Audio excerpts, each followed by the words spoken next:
नमस्कार, जनतंत्र टीवी देख रहे हैं आप। मैं हूं आपके साथ ऐश्वर्या दुबे। हमारी खास पेशकश इतिहास पर बवाल में आप सभी का स्वागत है। मस्जिद और मंदिर का यूं झगड़ा मिटना चाहिए, इस जमीन पर प्यार का एक घर बनना चाहिए। अख्तार आजाद साहब का ये शेर आज के हालात में बड़ा ही मौजू है। काशी, मथुरा, आगरा, दिल्ली या फिर मध्य प्रदेश का धार हो या राजस्थान, सभी शहरों में इस वक्त मंदिर मस्जिद को लेकर धार्मिक भावनाएं उबाल पर हैं। शहर दर शहर बवाल चल रहा है। ऐसा लग रहा है जैसे जमीन जायदाद का झगड़ा हो रहा हो। कोई ताजमहल पर दावा ठोक रहा है तो कोई ऐतिहासिक इमारतों के आगे हनुमान चालीसा के जरिए माहौल गरमाया जा रहा है। ज्ञानवापी और मथुरा के बाद मध्य प्रदेश के धार का भी विवाद अब कोर्ट पहुंच चुका है। किसी मामले में कोर्ट ने सर्वे करने का आदेश दिया है तो किसी मामले को कोर्ट ने सुनने से ही इनकार कर दिया है। कोई ताजमहल को तेजो महालय बता रहा है तो कोई कुतुब मीनार को विष्णु स्तंभ घोषित करने की मांग कर रहा है। लेकिन इस सब पर ध्यान नहीं दे रहा है आखिर देश की कानून क्या कहता है। 1991 में केंद्र सरकार ने पूजा स्थल कानून बनाया जो कि ये कहता है कि 15 अगस्त 1947 से पहले अस्तित्व में आए किसी भी धर्म के पूजा स्थल को किसी दूसरे धर्म के पूजा स्थल में नहीं बदला जा सकता है। और साथ ही अगर ताजमहल पर हुई सुनवाई की भी बात की जाए तो याचिकाकर्ता को कोर्ट ने यह फटकार लगाते हुए नसीहत दी है कि जाइए पहले इतिहास पढ़िए, रिसर्च करके आइए। अगर एक तरफ ज्ञानवापी, मथुरा की ईदगाह मस्जिद, भोजशाला, कुतुब मीनार, ताजमहल पर हो हल्ला मचाया जा रहा है तो दूसरी तरफ बाकी ऐतिहासिक स्थलों की जब बात आती है तो अचानक खामोशी की चादर क्यों ओढ़ ली जाती है। क्या यह विवाद राजनीतिक रोटी सेकने का एक माध्यम नहीं बन रहा है या इसके पीछे की मंशा समाज को बांटना है? इन तमाम मुद्दों पर आज चर्चा की जाएगी।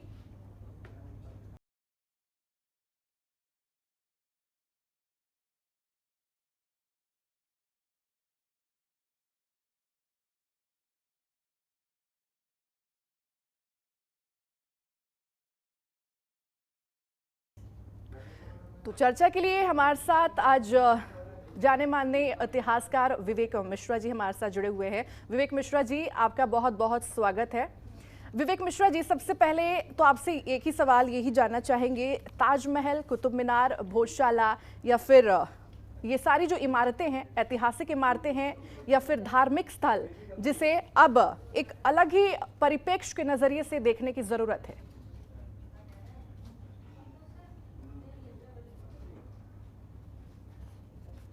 क्योंकि मैंने जो आपको एक बात बता दूं कि जैसा पढ़ा है ना, बहुत कह लीजिए ऑथेंटिक सोर्सेज मैं नहीं कह सकता हूं कि ये राजा जयसिंह का कभी ये क्षेत्र हुआ करता था, उनका महल हुआ करता था।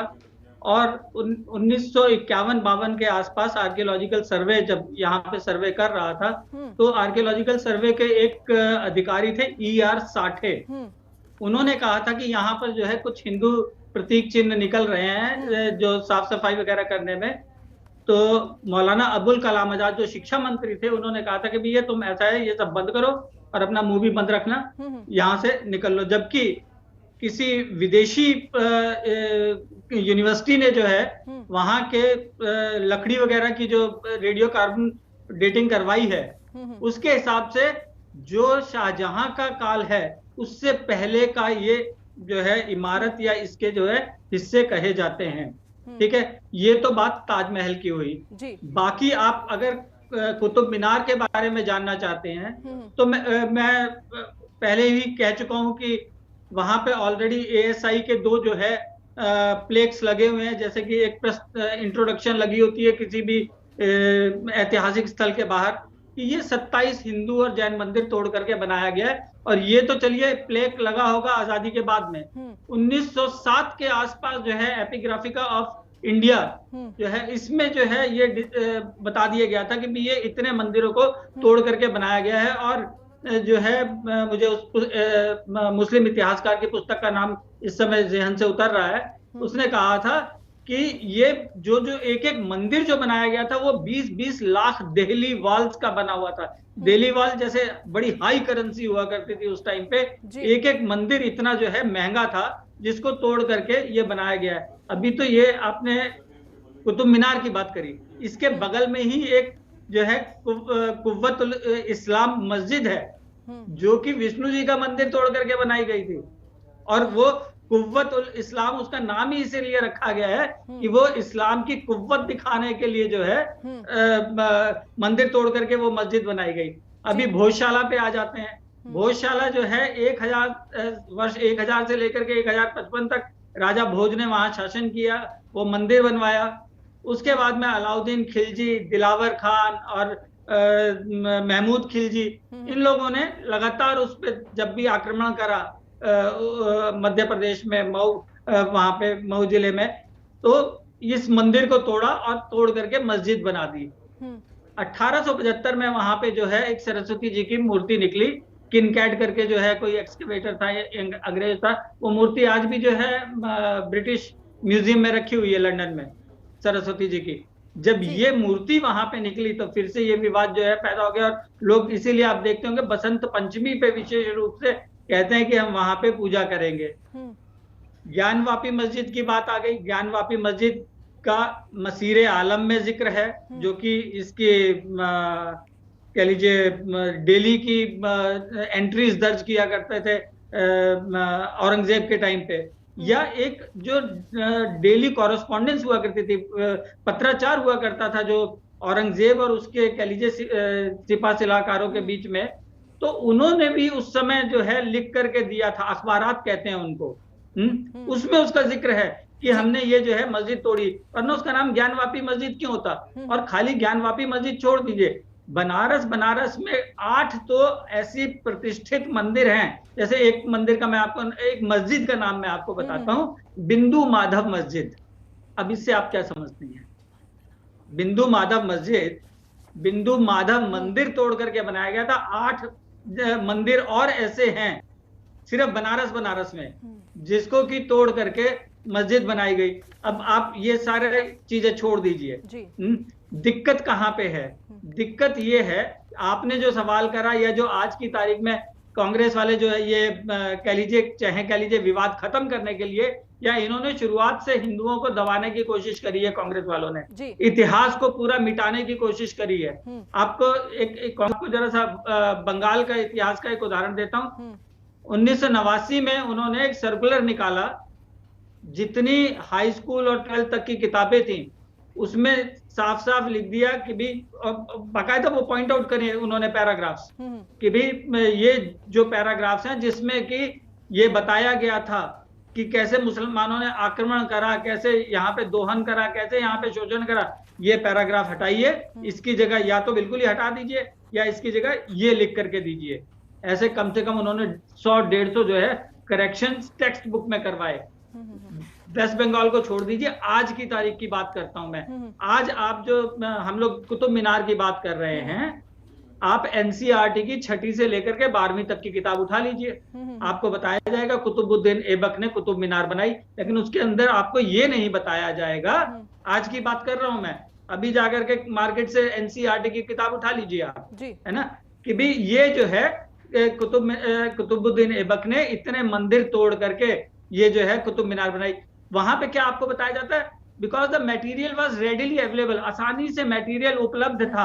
अब मटेरियल में क्या उपलब्ध था? लकड़ी उपलब्ध होती, पत्थर उपलब्ध होते, ईंटें उपलब्ध होती, लेकिन आप जब वहां के किसी भी उसकी आप ये जो विवाद में कह लीजिए मंदिर मस्जिद विवाद चल रहा है, किसी भी इमारत को उठा करके देख लीजिए, आपको इवन की फूल, पत्थर, घंटियां, फूल और कह लीजिए घंटियां छोड़ दीजिए, इवन देवी देवताओं की मूर्तियां आपको कुतुब मीनार में मिल जाएंगी जी। आपको कहीं दूर जाने की जरूरत नहीं है। अभी भोजशाला की बात छोड़ दीजिए, आप कुतुब मीनार में आपको जो है देवी देवताओं की मूर्तियां पत्थरों पे लगी हुई मिल जाएंगी। तो इसका क्या मतलब है? देखिए, छाछनामा जो है 7वीं सदी में एक किताब लिखी थी अरेबियन राइटर ने, वहां से लेकर के आप 1923 में मौलाना अब्दुल हाय, जो कि लखनऊ में नदवा जो बड़ी इनकी सेमिनरी है मुसलमानों की, उसके जो है पहले मददगार नाजिम यानी कि रेक्टर हुआ करते थे, एडिशनल रेक्टर हुआ करते थे। मैं छाछनामा 7वीं सदी से लेकर के यहाँ 1923 तक की जो है, और इस किताब का जो है उर्दू में ट्रांसलेशन 1972 में हुआ, इंग्लिश में 1977 में हुआ, जिसमें एक चैप्टर है हिंदुस्तान इस्लामी अहद में, और उसके बीच में भी एक पोर्शन है हिंदुस्तान की मस्जिदें। जब मुसलमान खुद लिख रहे हैं कि ये मंदिर तोड़ करके मस्जिदें बनाई गई, तो विवाद किस चीज का है? जी। विवाद राजनीति ने पैदा करा है, आपको सही इतिहास से जो है हटाया गया, और जब चीज निकल करके सामने आई तो वो जो है कह लीजिए छोटी सी फुंसी थी, अब वो कैंसर बन गई है, और ये फूटेगी ही फूटेगी। और इसका दूसरा एंगल, आप अगला सवाल कर लीजिए अगर कोई आपका है, तो मैं आपको इसके दूसरे एंगल पे भी आपको जवाब ये जानना चाहेंगे कि सिर्फ इन्हीं इमारतों को लेकर के फिर क्यों बदलाव किया जा रहा है, बाकी इमारतों को लेकर के क्यों नहीं बात की जाती है? फिर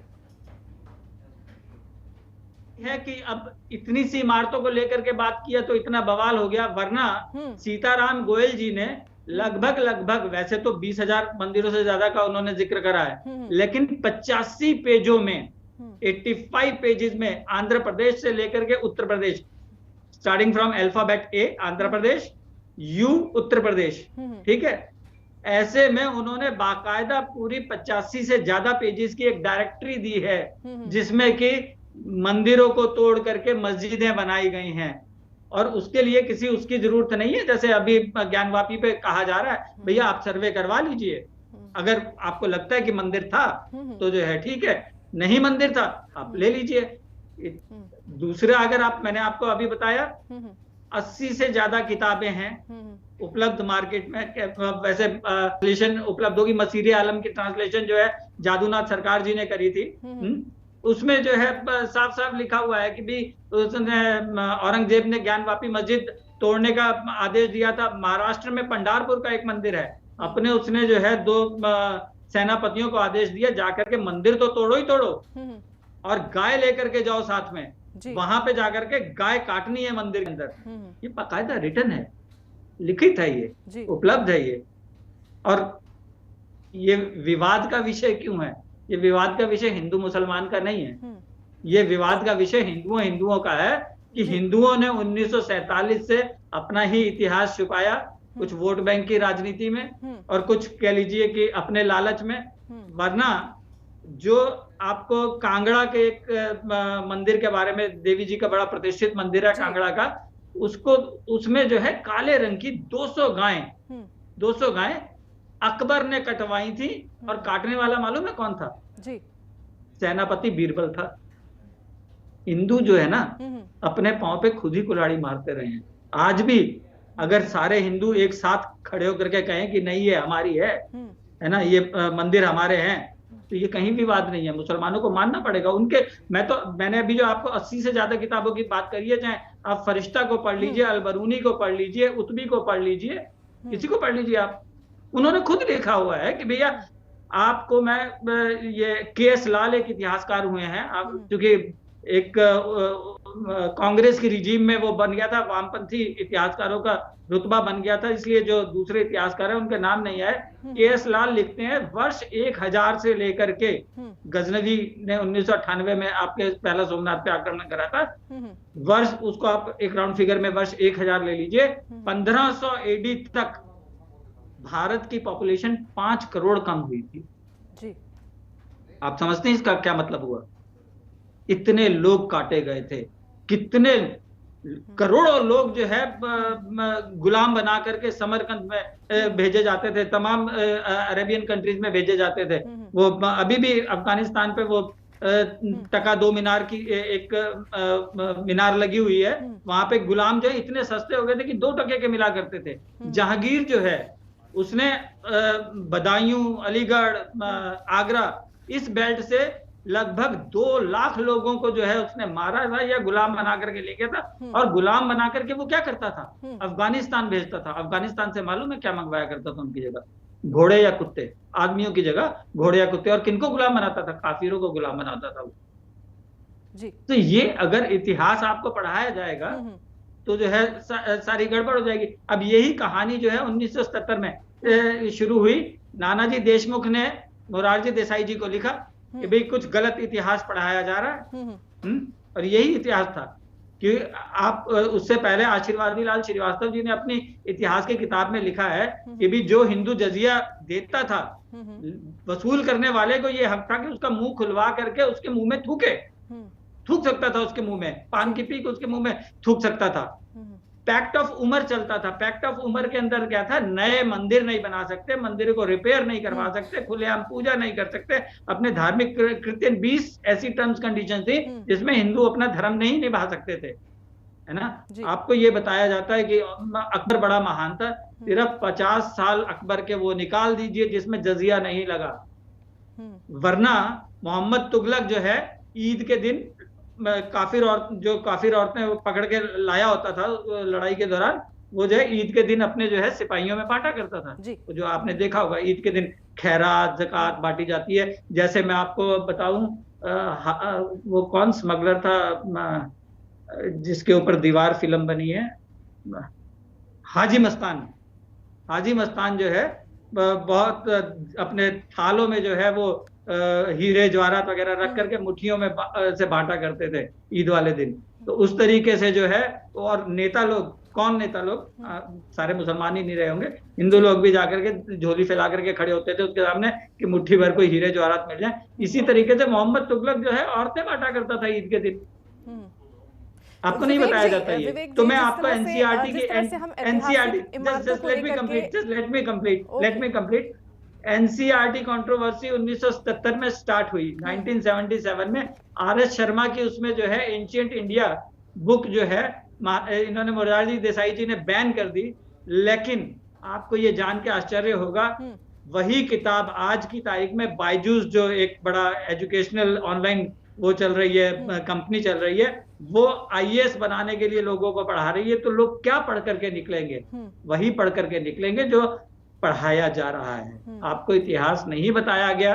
आपको, अगर आप जाकर के खुद देखते हैं, मैंने खुद जाकर के कुतुब मीनार देखी है, मैंने खुद फतेहपुर सीकरी देखा है, उसमें तमाम फूल पत्ते चिड़ियां वगैरह बनी हुई है, लेकिन चिड़ियों की गर्दनें काटी हुई है। वहां पे आप जाइए फतेहपुर सीकरी में, चिड़िया या कोई वो एनिमल की अगर कोई आकृति बनी हुई है, उसकी गर्दन काट दी गई है।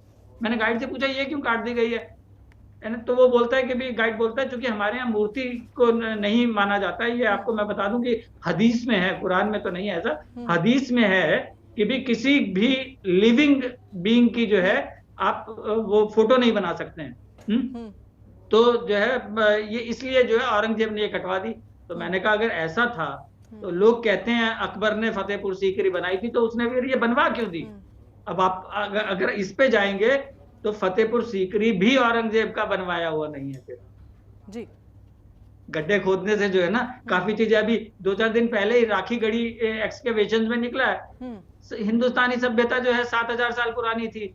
हमारे यहाँ के इतिहास कह रहे हैं कि आर्यों ने इन्वेजन किया था, है ना, बाहर से आए थे, यूरेशिया से आए थे, और बामुश्किल जो है ये 1200 से 1500 1800 एडी के बीच में ये आर्य यहाँ पे आए।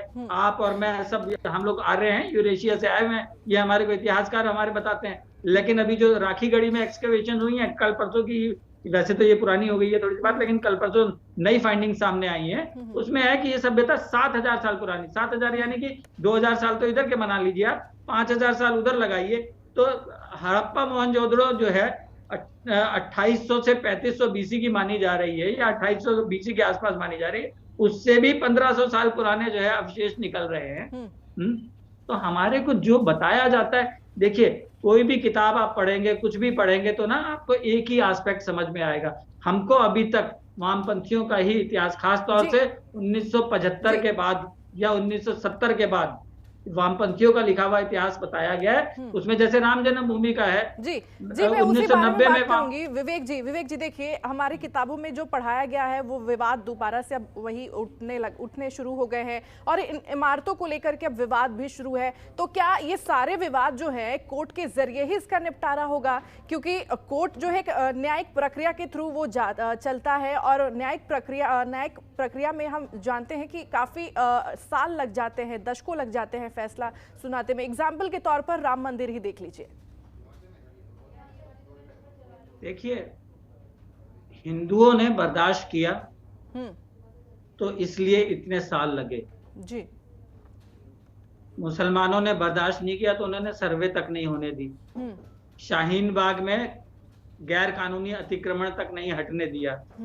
ठीक है, तो जो बर्दाश्त करता है उसको ऐसे करना पड़ेगा। और दूसरी बात मैं आपको एक बड़ी स्पष्ट सी बताऊं, इसका क्या हल निकलेगा क्या नहीं निकलेगा, आपको एक बेसिक चीज जो हमारे बहुत से बड़े वर्ग को नहीं मालूम है, वो ये मालूम होनी चाहिए। मुसलमानों का एक सिंपल सा कॉन्सेप्ट है कि ये जो दुनिया है हमारे अल्लाह ने बनाई है, उसके वारिस हमारे पैगंबर, और पैगंबर के बाद उसके वारिस हम लोग। और जितनी ये दुनिया है, जितने काफिर हैं, जिहाद जो है आपके दारुल उलूम जो सहारनपुर का है, उसमें जिहाद क्या पढ़ाया जाता है? हर गैर मुस्लिम को दीन में लेकर के आना है और तब तक उनसे लड़ना है जब तक वो दीन को ना मान ले, या कुरान की आयत है, आयत सूरह 9 की 29वीं आयत है कि या तो वो जजिया देने लग जाएं या फिर जो है वो हमारे दीन को कबूल कर ले।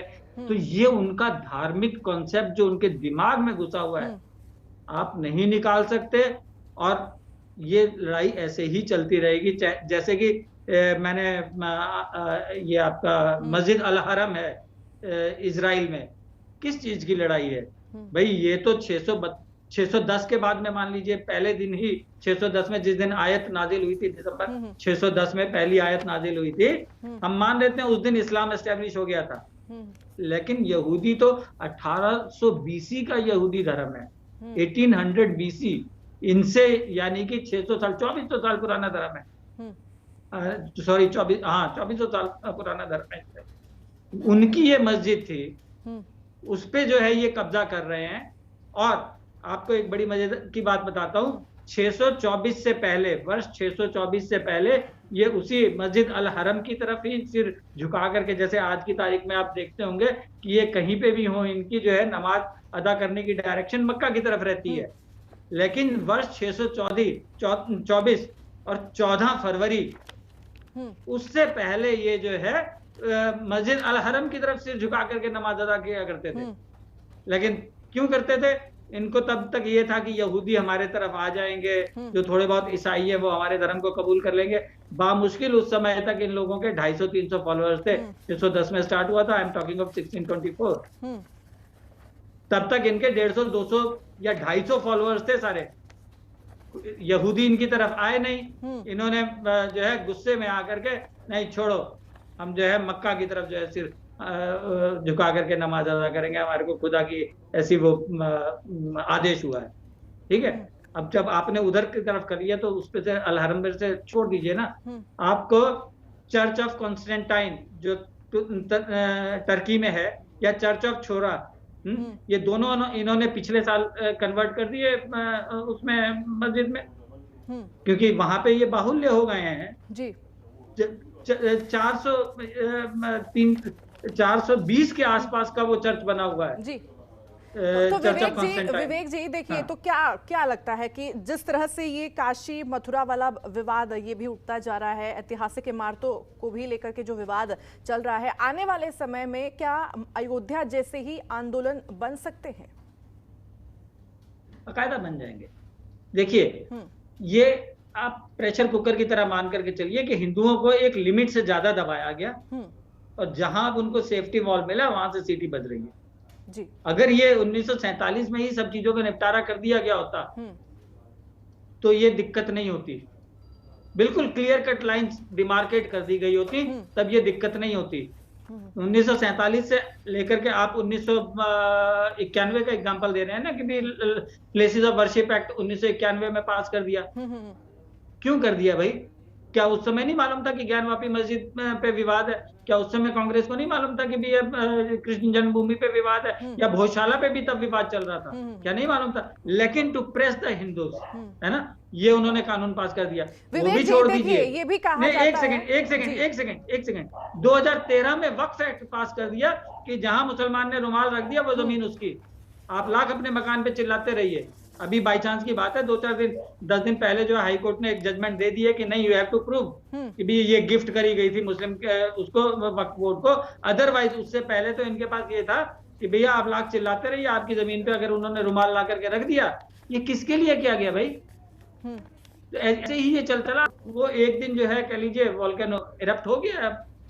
अगर ये शुरुआत से ऐसी एसिफिकेशन या वो जिसको बोलते हैं ना तुष्टीकरण की राजनीति ना करी होती तो शायद ये स्थितियां पैदा ना हो। जी ठीक है, ठीक है विवेक जी, तमाम जानकारी के लिए हमारे साथ जुड़े रहने के लिए आपका बहुत बहुत धन्यवाद। तो आज हम बात कर रहे थे इतिहास पर बवाल, किस तरह से ऐतिहासिक इमारतों को लेकर के जो विवाद चल रहा है, जो बवाल मचा हुआ है, बवाल यूं ही लगातार मचता रहेगा, लेकिन बाकी जो अन्य जगह है वहाँ चुप्पी, सरकार जो है, बाकी लोग जो है वहाँ चुप्पी साध लेते हैं और स्थितियां जस की तस रह जाती हैं।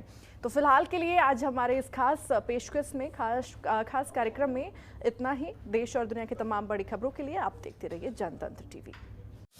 खबरों के निष्पक्ष विश्लेषण के लिए सब्सक्राइब करें Janatantra TV and press the bell icon. Never miss any update.